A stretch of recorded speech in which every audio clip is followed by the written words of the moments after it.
Hello. I wanted to make a small PowerShell scripting project today to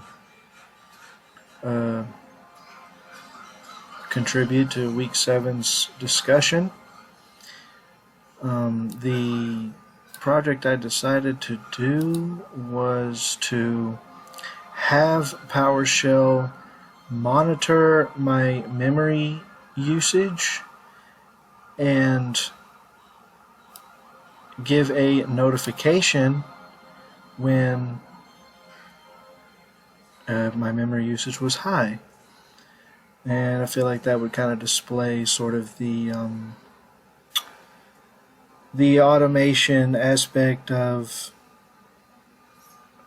monitoring resource usage, which high resource usage can be a symptom of malicious activity.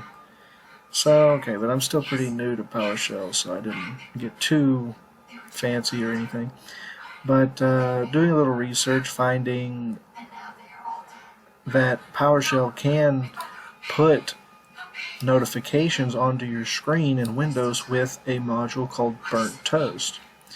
So I start by importing Burnt Toast.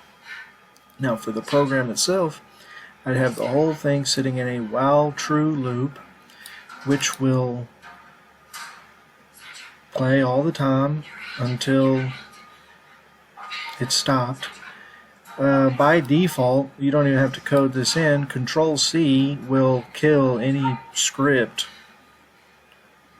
running in PowerShell. So I just tell them that, and I just display listening for memory usage. Now, doing a lot of Googling and a lot of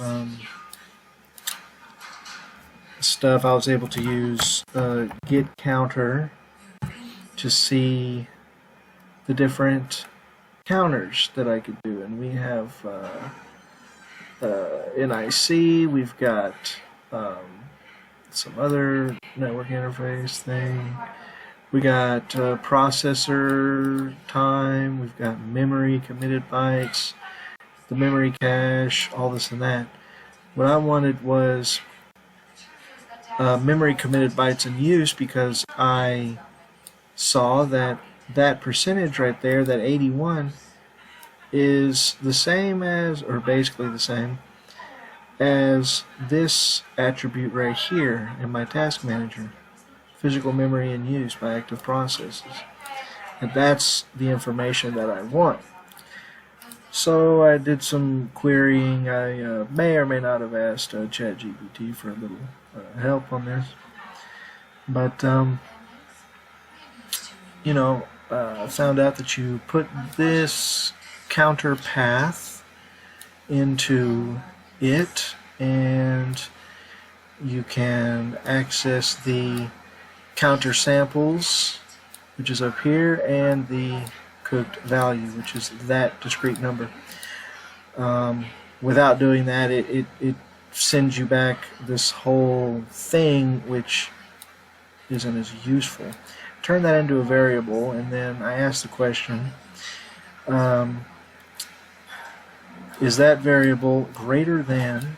In PowerShell, the operators are like these weird things that are very different from other coding languages, but so greater than 85. And if it is, use that. This is the commandlet that you're allowed to use when you import Burnt Toast. You can make a new Burnt Toast notification with the text, the app logo, which I have put to this brain because memory, and it's got sounds that come with it already. So I just stuck with the alarm one. And to avoid high CPU usage, I use this commandlet, which is start sleep. It just literally sleeps the script for a number of seconds and then starts it over again. So if you didn't have this, it would just run like freaking millions of times per second, so it's good. So basically this checks memory usage every 5 seconds. Okay, so that is the, let's see what my memory usage is now, because I don't want it to see, I'm already at 80, so I'm going to kill some stuff. Get rid of that and get rid of that. Okay, now we're at 72. Great, so I'm going to run the code, which outside the scope of this video, but you do have to set the execution policy to remote signed as an administrator on PowerShell to allow local scripts to run on your machine. I've already done that, so I'm going to run this, and so it's listening for memory usage. Okay, and I'm just gonna, I mean, ideally you wouldn't have this up, but just to like show the metrics, it's at 71. I'm going to start opening tabs because Edge uses a lot of tabs. Now you can tell it's running every 5 seconds because it'll restate listening for memory usage, and that's fine. I'm going to open some more tabs.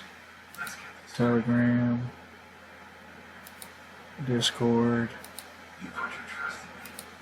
It's all the good ones. Oh, now looky here.